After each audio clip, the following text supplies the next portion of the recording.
Welcome to Make That Paper, the show where we talk about all the crazy jobs we do to make the cash we need to pursue our artistic dreams. And to save up for the actor's strike, because it sure looks like it's going to happen. Oh yeah. Let's spend today talking about the Fake Paratrooper Blooper, the Summer Camp Scamp, and the Survivor Contestant Divestment. We are your hosts, Jamie Parker Stickle. And Jason Bieber. And it's a great day here at the Make That Paper podcast because we have a spectacularly funny Chicago improviser and comedian who's had so many jobs. His resume is available in paperback. Yeah. Thankfully he can put all that gigging aside for the time being, because now he's the best Wendy's manager since Dave Thomas. It's true. That's right. In 2021, he burst onto the scene with his very first co-star role on and then proceeded to book every single commercial he went on, including the role of Willie, the Wendy's manager, a campaign that has been going strong for over 2 years. It's that Stephanie Courtney money. We're going to talk about it in a second. Oh, yeah. So please welcome to the show the wildly talented and incredibly funny Willie Earl Jr. Yay! Hey, this is so good. What's happening, y'all? How y'all doing? What's happening? I'm psyched. All right. I am so I'm psyched psyched. too. We're all psyched. I did not know. It's my first podcast, so yeah. Oh my God. It's his first podcast, everybody. Yes. Let's all clap into the microphones. Why isn't everybody booking you on their podcast? I'm confused at this point. I'm so confused. You know what? The guy has the best booking ratio in commercials, and he can't book a goddamn podcast. It's crazy. You guys are gonna begin it all for me. That's right. Yeah. We're your. Love it. We are your. Okay. Yeah. I'm digging that for sure. Listen, we have brought people together on this podcast, not as lovers, but we've definitely created community. Hey, people, Okay, can you introduce me to that person? I'm like, sure. Why? Can I be in it? I mean, like, don't. Nope. Once again, I'll sideline this and just introduce. That's fine. No, just kidding. Could you imagine? That's the title of my memoir. I'll sideline this. Yes, I'll introduce you. Oh. I think mine's truth is, and then truth. All that. Yeah. The truth is. Yeah. That's me. I just wrote it the other day, actually. So yeah. Oh yeah. I love that. The awkward truth is. Yeah, I think Jamie's biography is going to be special thanks to Jamie. Yeah. To myself. Thank you. I thank me. I thank me. Who said that? Snoop Dogg? That's Snoop. Yeah. That's Snoop. And he made and he also made like a children's motivational song record, and I'm all about it. Like, if I've heard parts of it, and I'm like, yes, he did.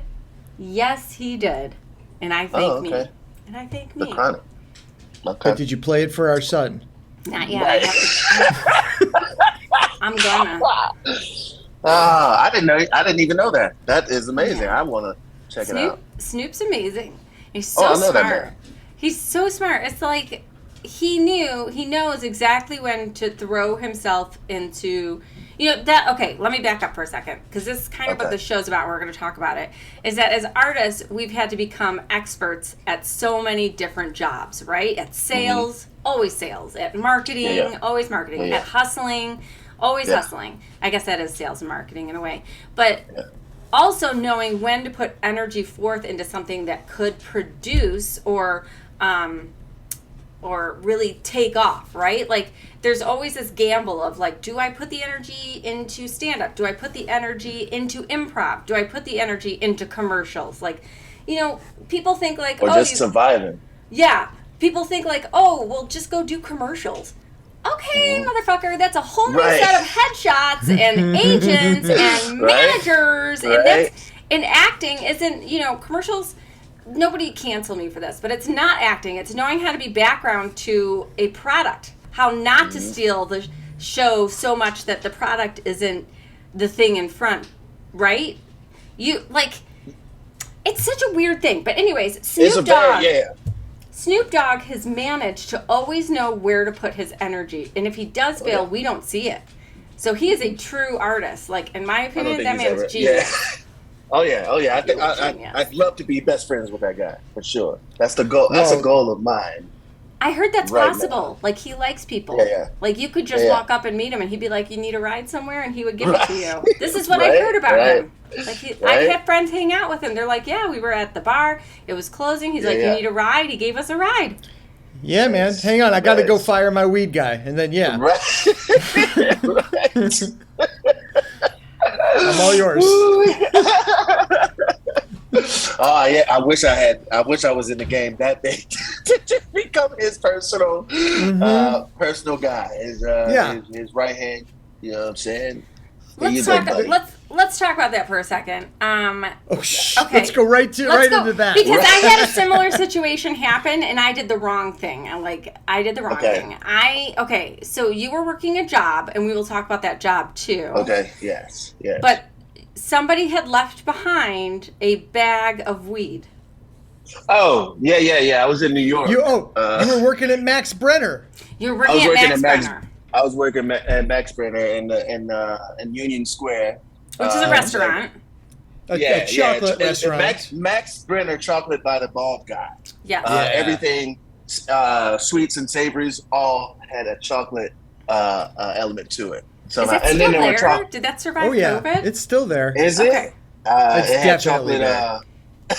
Because it was a big brand, and they had tasty coffee, so I enjoyed it. It was fun, but it's still, it's you serving tables. You got to work your ass off all day long. Yeah, of course. Just to make some money, and then I'm living in Brooklyn, and it's money. You know what I'm saying? And I'm trying to, take my classes at UCB, and I think I was doing all of them at first. UCB, the Pit, and then there was Magnet, something like that. Started with an M, I believe. I forget what it is. I'll look at it now. But it was just a lot, and I was like, and I'm a cat that I don't like to work or work for people.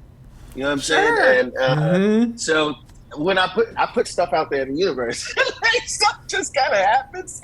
And so I'm just sitting here. I always know this Laura in the Alphabet City. I would go to my friend's bar, and she'd be bartending, and I just sat there, and like I was there from like maybe 6 to like closing 2:00 in the morning, and there was this backpack in my seat the entire time.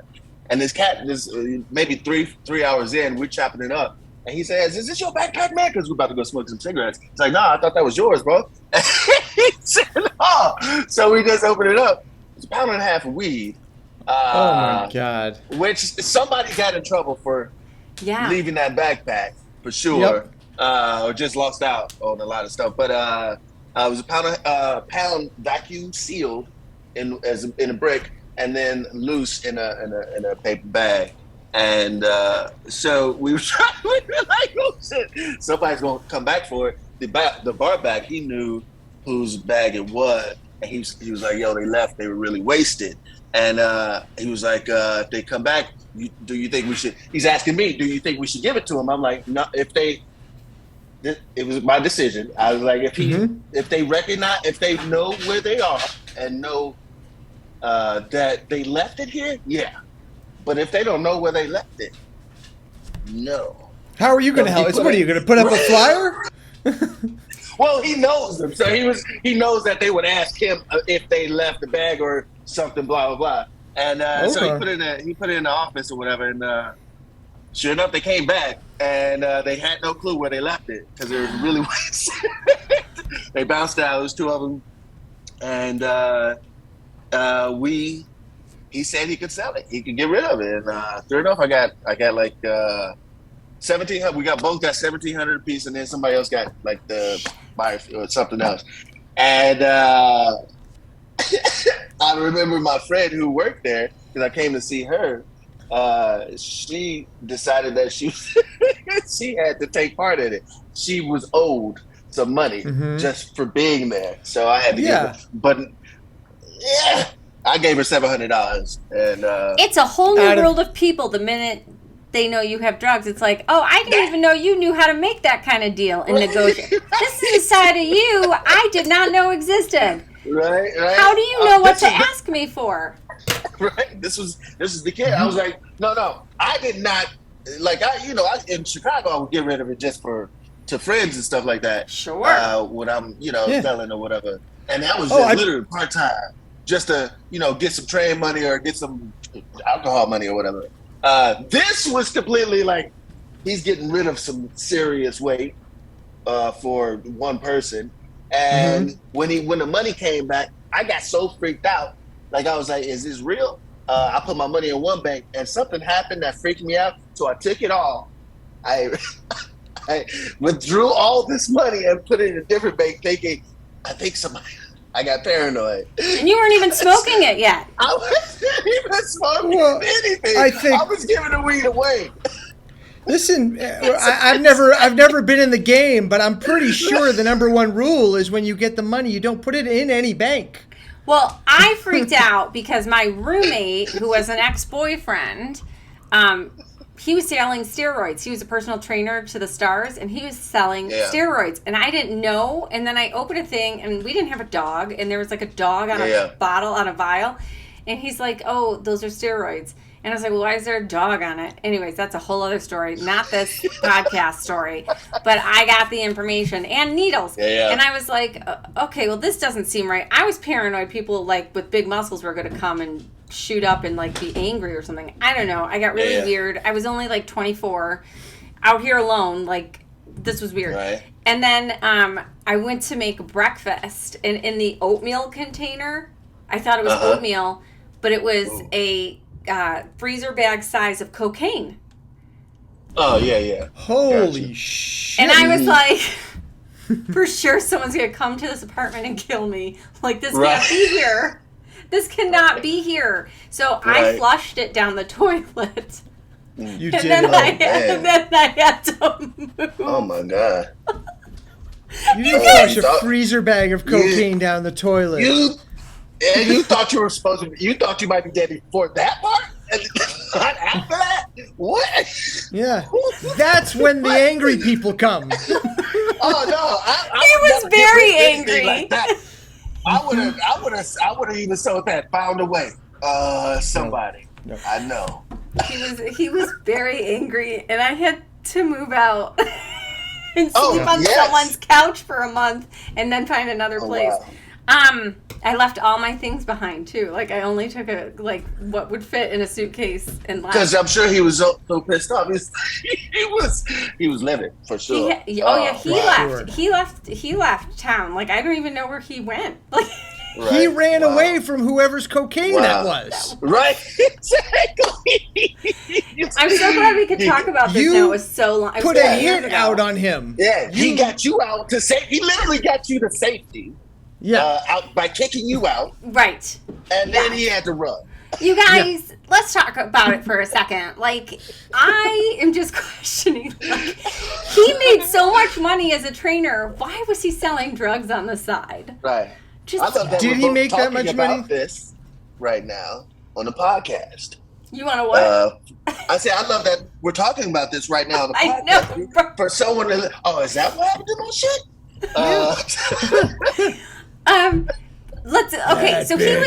Let's talk for a second. He was not an artist, but he was trying to be like the top trainer in LA. So like, he was training a bunch of the actresses and actors on TV series, like that 70s show, and then whatever was around at that time.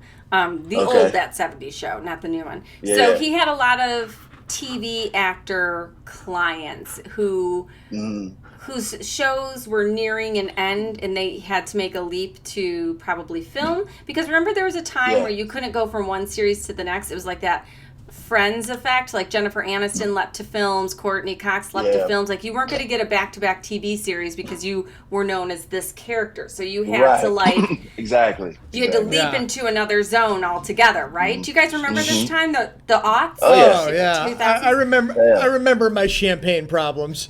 Right. That's right.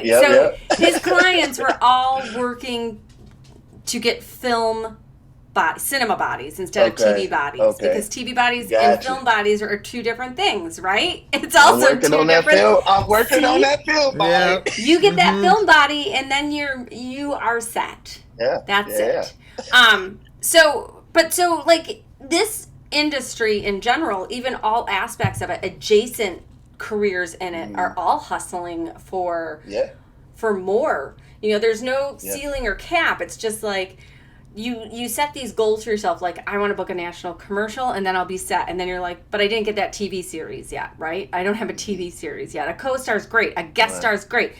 A series regular is what we're aiming for, right? Like you want consistency, you want a consistent paycheck, you want SAG-AFTRA to be in charge of your health benefits, for God's sakes, right? Definitely, yeah. So in order to do that, like you're constantly moving the goalpost, right? I mean, it's insane. Like we drive ourselves nuts, right? And how do we support constantly moving the goalpost? Because to support that, you're not working in the industry towards those things, getting paid, moving up the ladder like you would in corporate, where you start as an admin and then you get executive admin by working your way up. Like in this one, we're like, I'll Uber until I get that next guest star, or I'll Uber until that I book that next thing, and hopefully that next thing gets me seen by the right person. Right. I'm an Uber to just feed myself so I can be strong enough to go through that scene. For sure. I definitely did that. Uber and Lyft. Uber Eats, Postmates. We did Postmates when we had our baby. Yeah. Yeah. Just like everybody together in the car? Yeah, to put him to sleep. He was like, he wouldn't sleep unless we drove around anyway, and it was expensive. Gas is expensive. Oh, that's dope. Yeah. No, I would have done that for sure. Definitely. Well, you might still. You're not too old to be a dad yet. I think you've been down that road. I think you've been down that road, and I am in Northern California in a hotel right now, waiting for my son. He is in a basketball camp, sleepaway, a Nike basketball camp. So he's 12 years old. He's giant. He's taller. He looks taller than me because his hair's high, but he's about to be taller than me. That's badass. Yeah. That's badass. Are you married? I am not married. No. Okay. I flew him out here. He got here on Saturday. We drove up Sunday morning.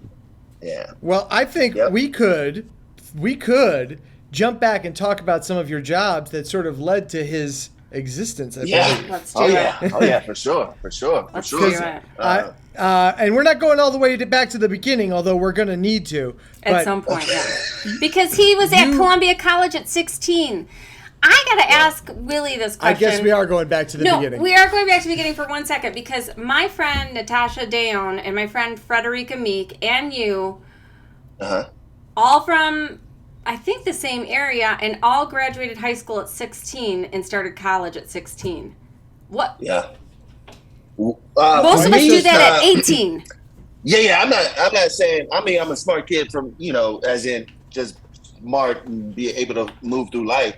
Book smart. I gave up. I was able to get by. That's how smart I was. I was like, I didn't do the homework. I just passed the test and stuff like that. But after my grandmother passed away, my mother was like, I was started doing stuff that she was like, nah. It's time for you to go to school and go do what you're gonna do if you're gonna be doing this. So she forced me out.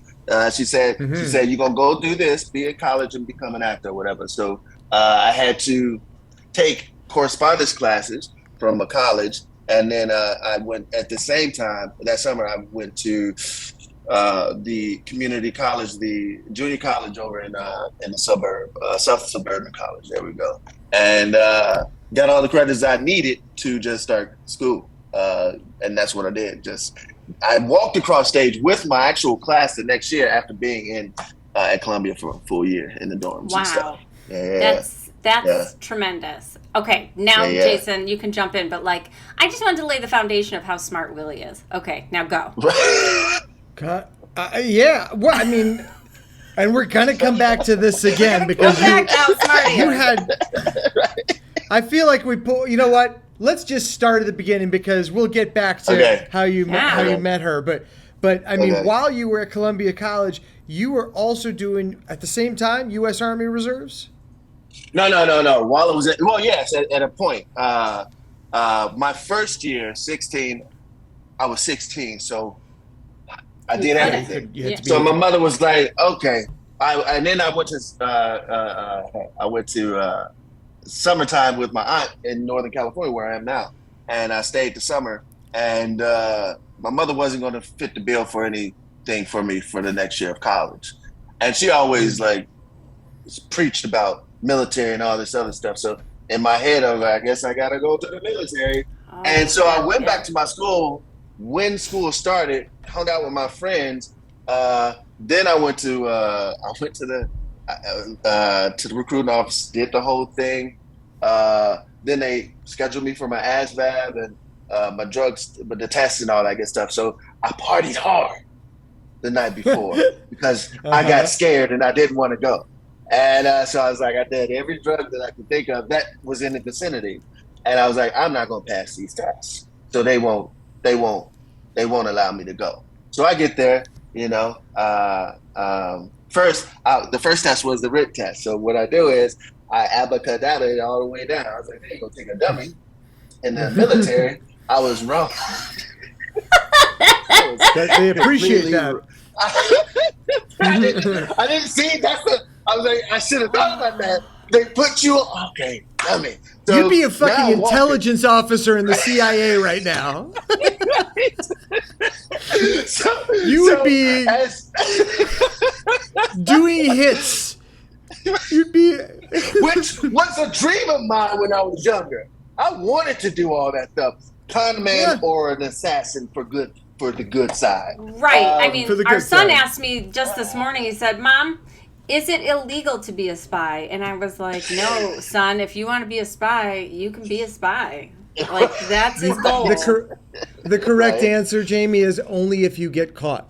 Well, I did say that. But he also asked for a tuxedo as his spy uniform. Yeah, of course. And I was like, his middle name is Danger, but he has not seen a James Bond movie. And I was like, you know, Bond only wears tuxes when he has to spy at a fancy event. And he goes, let's book some events. I'm getting a tux. Nice. Keep going. I love it. So yeah, where was I? Oh, well, that explains something.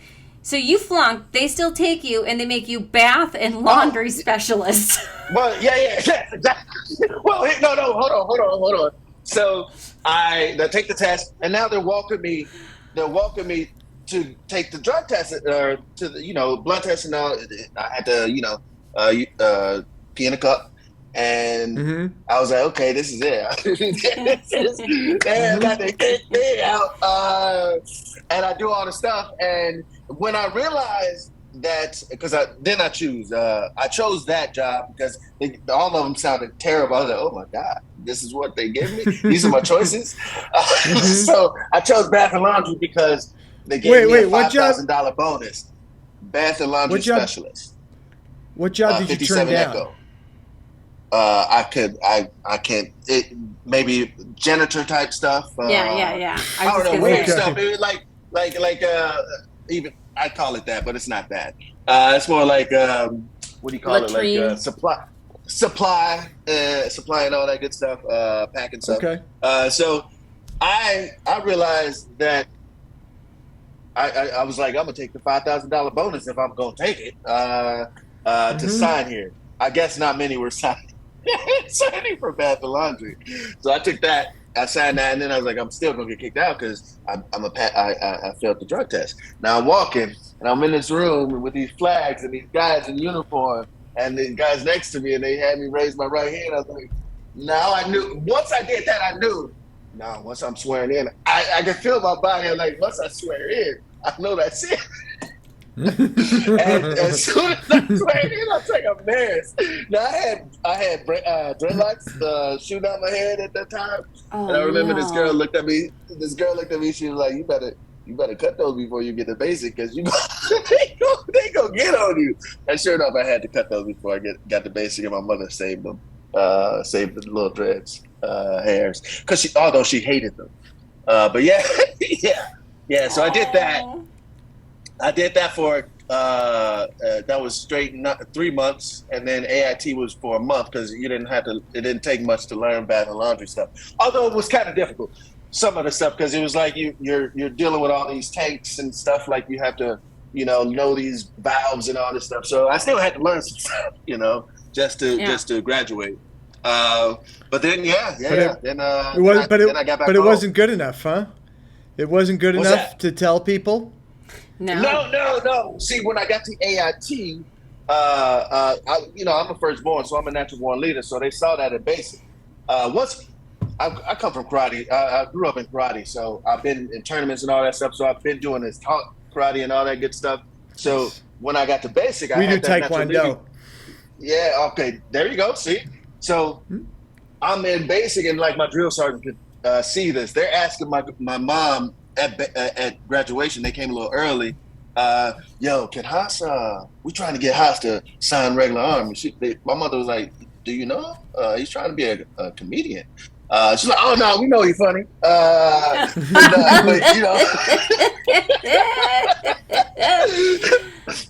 we know he's funny, but he just got some skills or whatever. Like, they're like, "No, he's not gonna do that."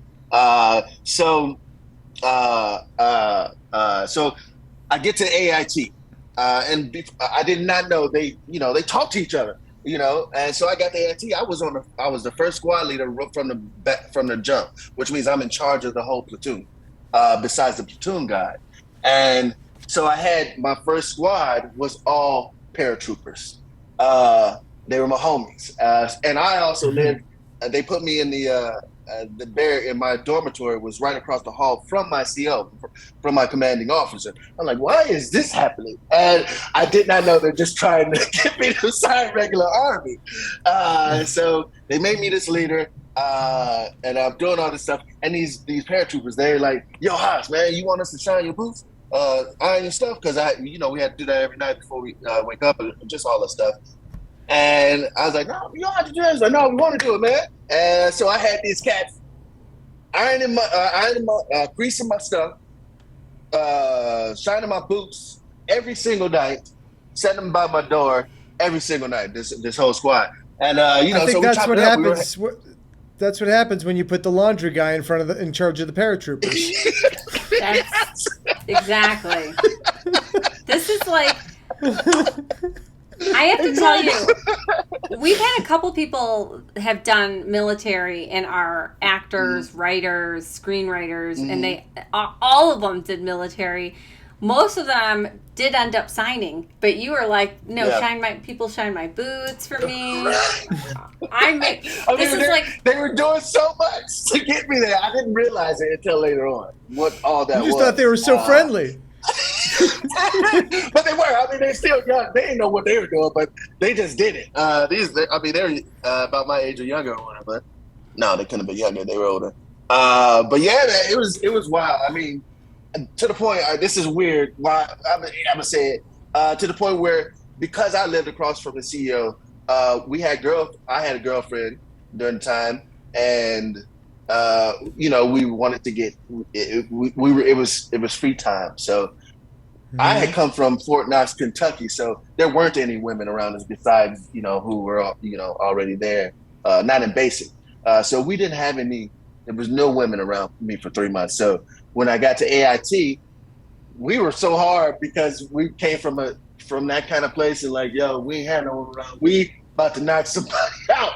And I was that cat that, I can smooth, love to chat. I'm a charming cat. So I had a couple girls. One of them from New York. She got real tipsy one day, and we went back to the dorms, and I couldn't be across the hall from my CO, so they offered up their bunk just for me, so I can have some sweet love with this. And beautiful, you still didn't sign up. I didn't. I did call back afterwards to make sure because. There weren't any condoms around, or I didn't.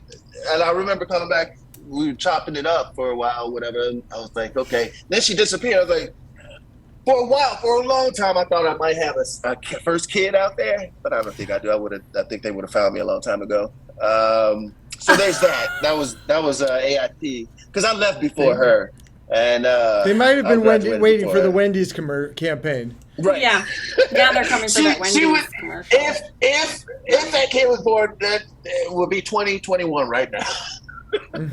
If that was something. But so yeah. And then I got back to Chicago and Columbia, and then and then I was like, that's when I went overseas to go to school, and I came back that summer at the end of the summer for Second City and all that good stuff, and started working there.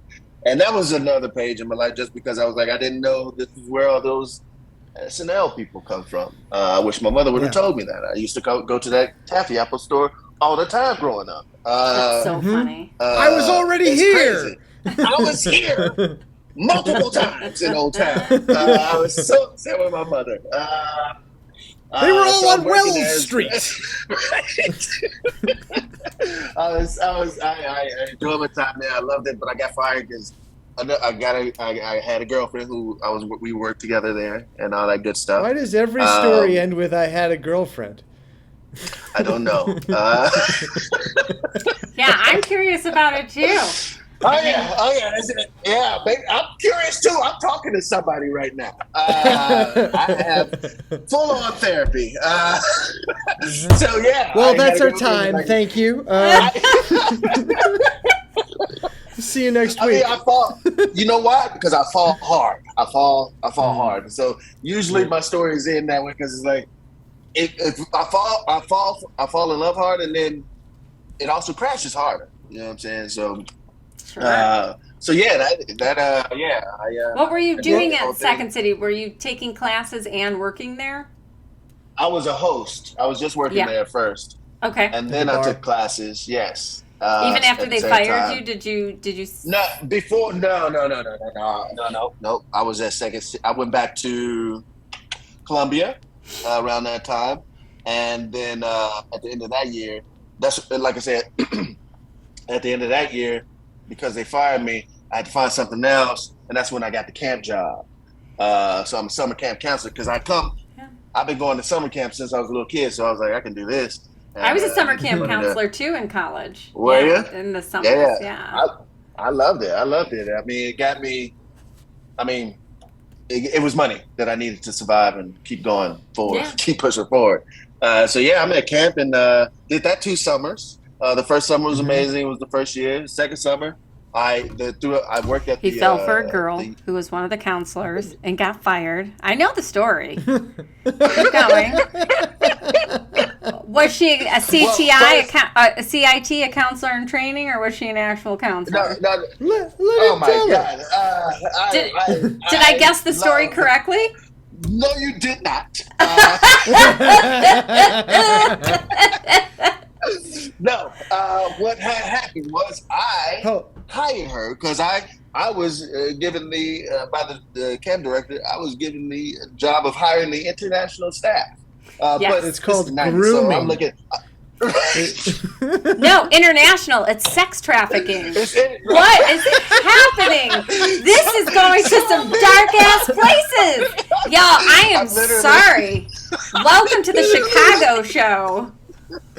I'm literally looking at the pictures like, okay, she's cute, but I can't hardly see this. It's 90s. It's like 98. It's 2000. It's 99 and 2000. So I'm looking at these grainy pictures. I'm like, I think she's cute. She could come. And now, of course, I had to match the guys up. I of course, chose the ones that can't make it. They won't get any girls. Did that by design. And so she came and like, her name was Ava, and I remember this one cat that I worked with the summer before. He was like, "Oh man, EJ, I think she's about you because everybody going after her, but she only looking at you." I was like, "All right, if you say so, So I literally, I heard him and I went for it, and I was like, "Oh, she was she was the prettiest girl at camp," and I was like, "All right," and fell in love. We both did hard to the point where. I was doing a show at Second City at the time, up in the Donnie Skybox, and I had to go back and forth that summer to do the show. So at the end of the first session, I was like, I told my camp director, I was like, I gotta be done because it's too much work, blah, blah, blah. And the plan was to move to New York or LA by the end of the summer after the show. And so I wanted to get my head right. So he literally looked at me. He's like, "No, I think I'm gonna fire you. I think you got to go today. I'm gonna fire you because you've been sleeping in the youngest girl's cabin, which is separated it's a dorm. The counselor's dorm is in the back, and then the youngest girls is separated. There's a whole hallway between, so doors as well. Just to put that out there. So I'm sleeping overnight at the at Ava's place, and like apparently I guess somebody knew and tattled, and so I'm like, yo, I just did all this work for you. I'm tearing up. I'm like, what? And she comes up to me. She was like, I'm not staying here without you, because she's a little rich girl from Prague, and she thinks the camp is dirty. I was like, and I'm happy. I was like, oh, so you want to come with me? And she's like, yes. And I was like, all right. I called my Uncle Nabi up. I was like, hey, man, I'm going to come stay with you for a little bit, help you out with the kids. I'm bringing somebody with me. And, we helped out my Uncle Nabi for the summer with the kids. She watched them while I finished up at Second City, and then we packed up and moved to La La Land. It was unbelievable. She came with you. To me. Yeah, because she proposed to me in Czech, or said I love you in Czech. Well, no, those are two different things. Did she propose, or did she say I love you? Well, she did that first. She said I love you first in Chicago, in the rain, in Oak Forest, at a Whole Foods while it was pouring down. We were trying to walk very back. romantic. Very romantic. I know, it was insane. She was like, Millie Chat. I was like, she was like, what's that mean? She was like, I ain't gonna tell you. I was like, well, now that you say it, I know what it means now. So I said, I love you back. And then we end up in Northern California. There's a whole lot of story before that, but we end up in Northern California and Haight-Ashbury, and that's when she proposed to me. Yeah, so this is a 90-day fiancé story now. Yeah. Okay. Pretty much. Okay, because she's gonna have to get a fiancé visa, and then you're gonna have to get married in 90 days. She came in on a J1 visa and all that good stuff. So we didn't know anything about that kind of stuff. We were just two young 20-year-old puppies. And then you were both arrested, and she was deported back to Prague. No, we had to get her a job, and I had to get a job. We both in Northern California. I got my uncle got me the my first my mom's oldest sister's husband got me a job in this office, Irwin Home Equity. I was a mailroom clerk for multiple buildings and multiple floors. So I would just sort, deliver, do that, chop it up with people on the way out. You know what I'm saying? Do that thing.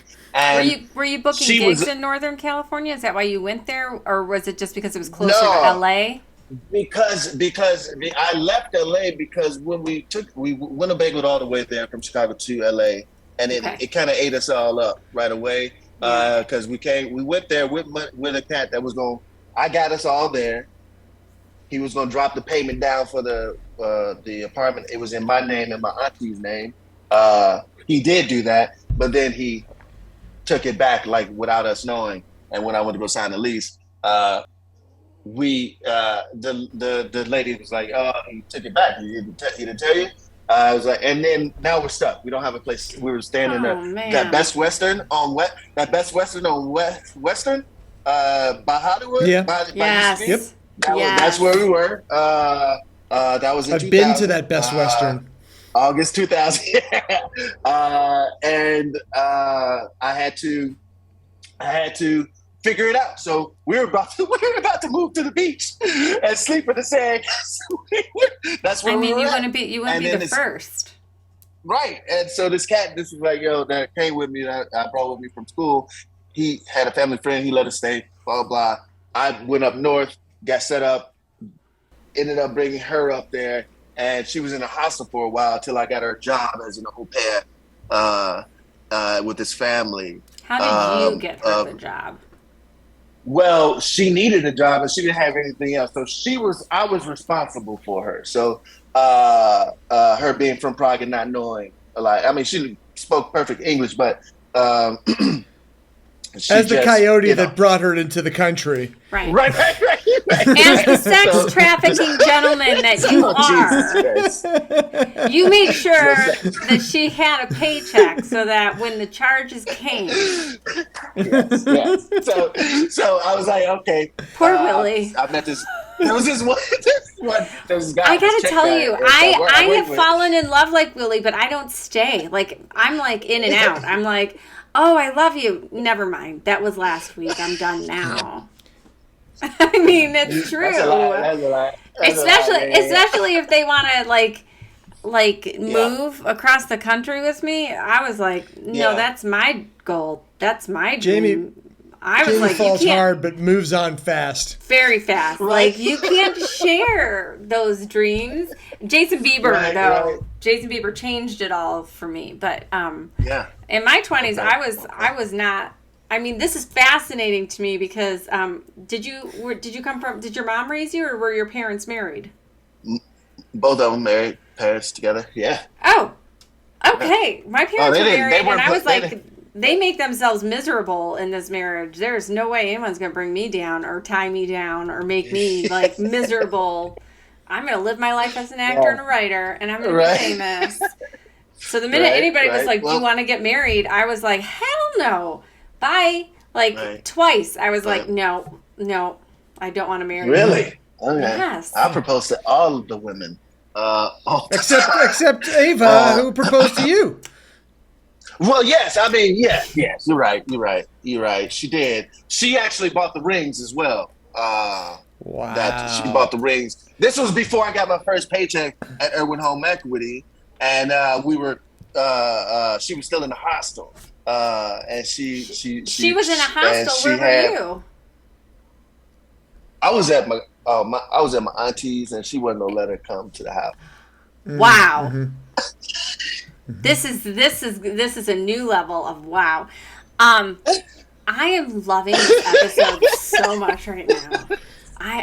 Because it's the first episode that really slaked your 90-day fiance thirst. Oh, so deep. So I guess what I want to know is for you, I fall in love hard and fast, but then I'm like out fast. Yeah. Because my dream was, and my goals in that were so much more. I was in love with that so much more than being in love, right? But for you, yes, I get that. You were like, nah, this is important, and you put a person before that, even in your 20s. I'm fascinated. Yeah, well, I put what I did first is put making the money to get back to LA to get back to it first, and then she was mingled into there, and and because I was still responsible for her because she is now she's illegal once she left Camp Brown, and so now I want to I don't want anything to happen to her, so I gotta. In a hostel. Do what I gotta do. Yeah. Well, also I also gotta do a little Ashbury. My auntie. It wasn't even a Haight Ashbury. It was downstairs from Haight, and it was nasty. It was nasty. Anyway, and I couldn't sleep there. So anyway, my auntie wouldn't let that happen because she's my auntie. You can sleep there. You pay $17 and you can sleep there. Right. Oh yeah, you're right. But I hadn't had any money. She was like, let the foreigner sleep there. You can do better. You're the American. You come stay in this nice bed. I got her out of there with the job, which she got to live there as well. So I love it. I met the dude, and he was a Czech. Somebody told me, there's a guy from Czech Republic that works on the floor downstairs. I was like, oh, cool. So I introduced myself, told him who I was, and my situation or whatever. He was like, well, his girl works a lot of jobs, like cleans houses and stuff like that. And so we all went to lunch. His wife was so busy as a housekeeper. His girlfriend. She does odd jobs like housekeeper stuff and all that kind of stuff. Yeah. So they needed an au pair. No, he did. They didn't. She just does. He can. We hooked them up so she can get her a job. I see. So we had lunch. Yeah, we had lunch, and they chopped it up, and then she got her interviews or whatever. She got her this interview with this family, and she got the job right away because she thought the baby's daughter, Margaret, thought she looked like Britney Spears, which she didn't. And what's up? That's a detail you've left out thus far. You were dating what Britney Spears look like? No, that's what the little girl who was 6 years old and 5 years old at the time. I was gonna say, I don't see the Prague women looking very Britney-like. Britney's very like what, German or something? Yeah, like very. Yeah. No. Yeah. No, she was. No, she modeled. She did all this stuff. She was a professional snowboarder. All that stuff. Where was her modeling money? Where was her modeling? Oh, she had the money. She's the one that paid for the rings. Remember? Yeah, but why was she living in a hostel instead of a hotel? What happened to the Winnebago? What happened to it? Well, we dropped it off as soon as we drove there. You had rented it. I see. No. Darcy Retsky from the Smashing Pumpkins rented it, and she was.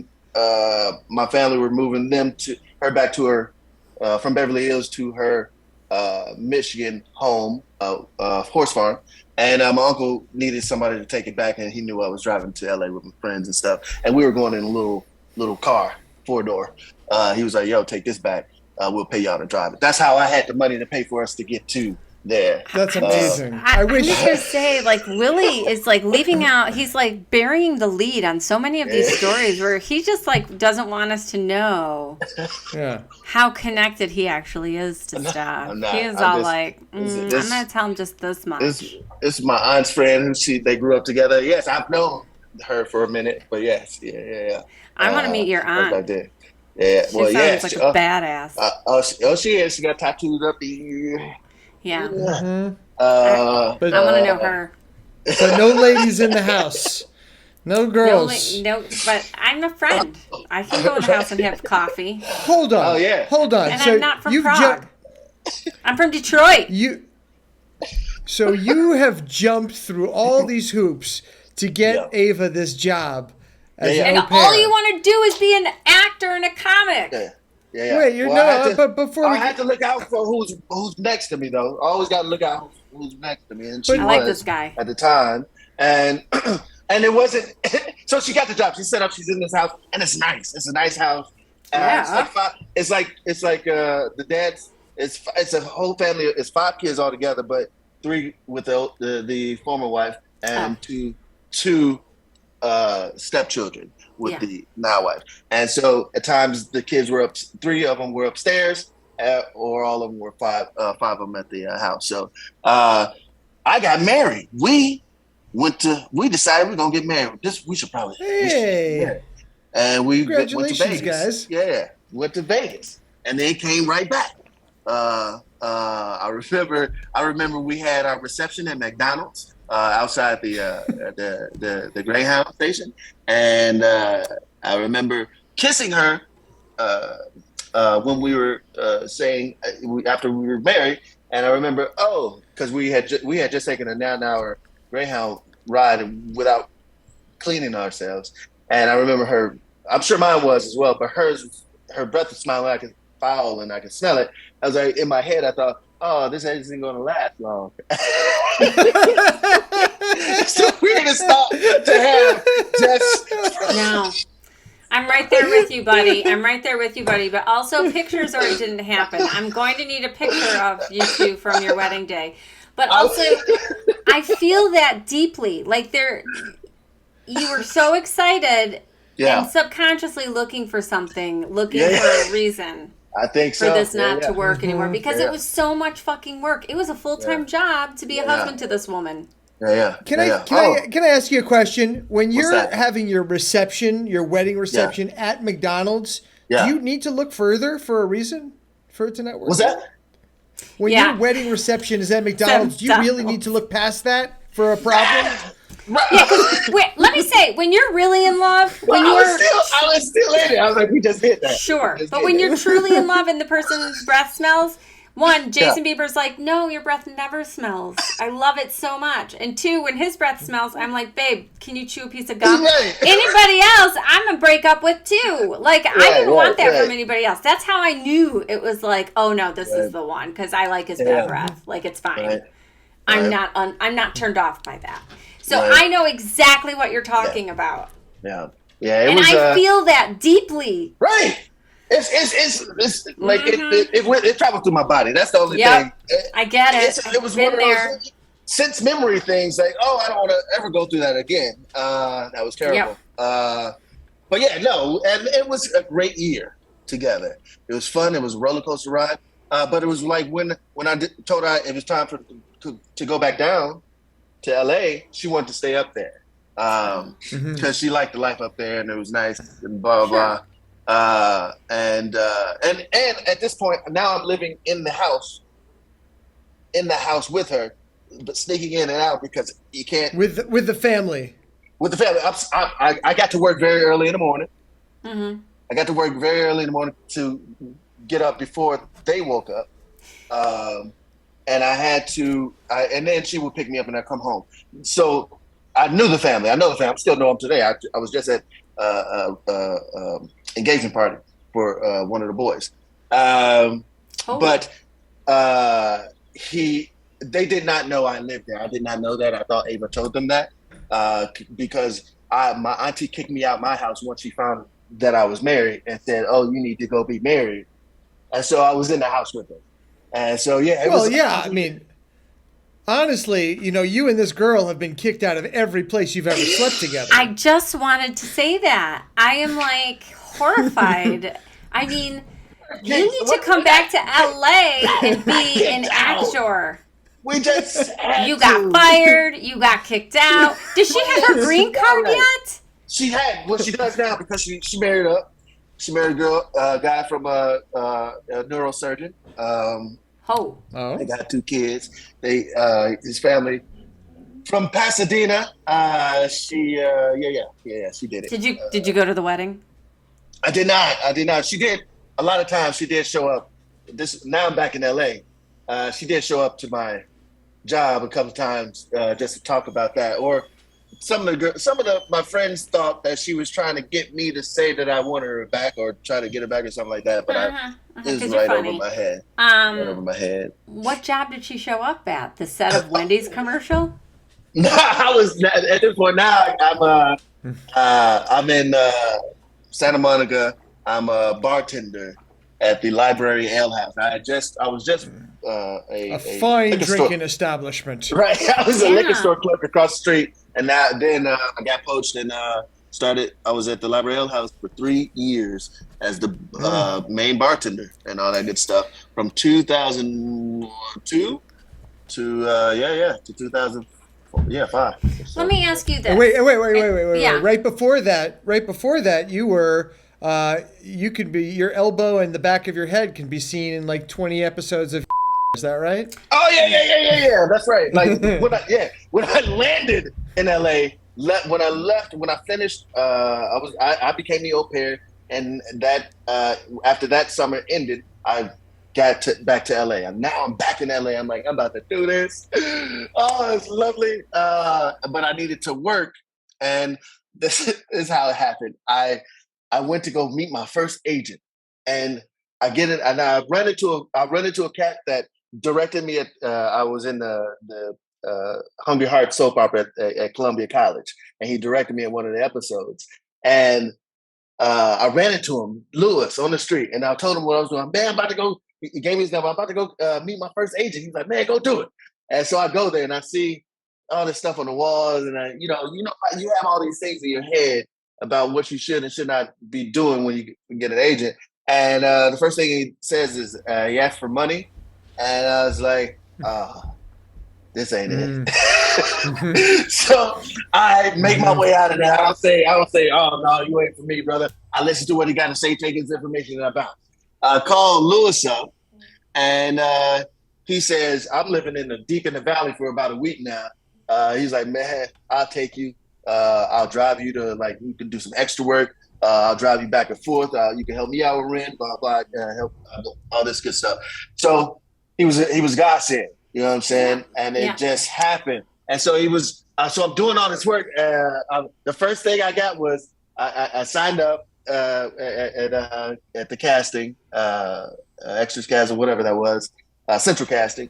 Yeah. Central Casting. And I remember going the first. You gotta call, and you don't got the cell phones weren't as fancy, or they were just not. They're blocks, and so I'm trying to listen for that. Oh no, I gotta read out. I want to get in there, get that role just for you. Otherwise, somebody else will get it. You got to keep going. And I got, oh, I'm about to be old. She showed on Monday, made love on Tuesday.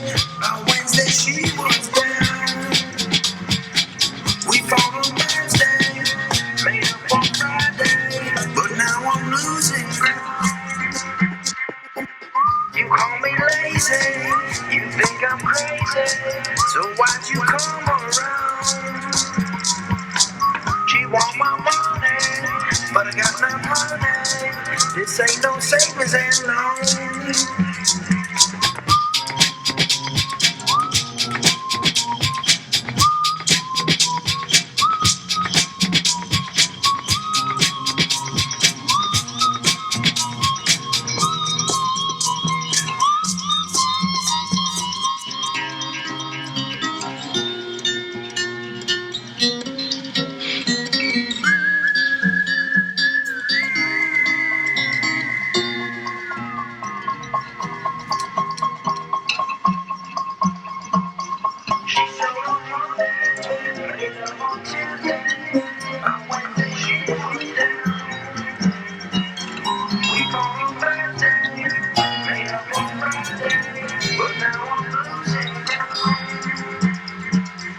You call me lazy, you think I'm crazy, so why'd you come around?